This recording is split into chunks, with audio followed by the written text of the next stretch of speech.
140वटा जातिहरू छन् र 126वटा भाषाहरू छन्।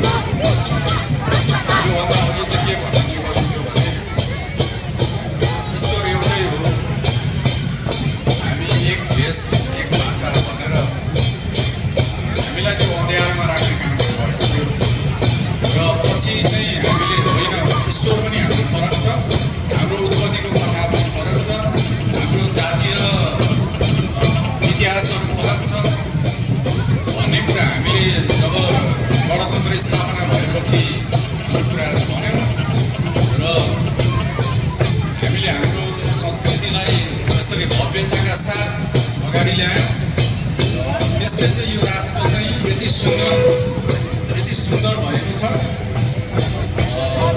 यदि संसार चाहिँ एउटै जाति एउटै देश एउटै भाषाको हुने भए यो चाहिँ केही वर्षमा कतै घुम्न जान कतै गएर ज्ञान हासिल गर्न पनि सकिने स्थिति रहँदैन। त्यसैले यो देश चाहिँ यति विविध जाति भएको ठाउँ हो, यति विविध संस्कृति भएको ठाउँ हो, यति विविध भाषा भएको ठाउँ हो र त्यो उजागर भएको छ, त्यो बाहिर आएको छ। हामी यति प्रफुल्ल भएका छौँ।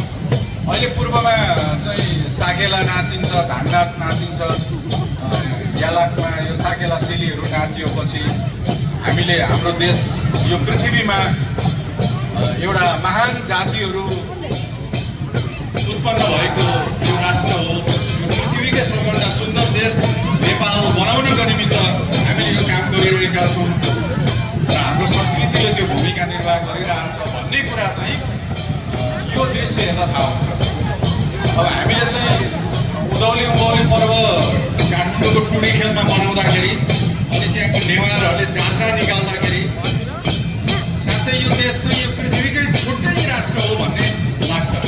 र त्यस्तो महान चाडमा आज झापा जिल्लाभरिका आदरणीय व्यक्तित्वहरू आउनु भएको छ, आफ्नो भाषा संस्कृति वेशभूषालाई लिएर आउनुभएको छ, यति खुसीसँग आउनुभएको छ।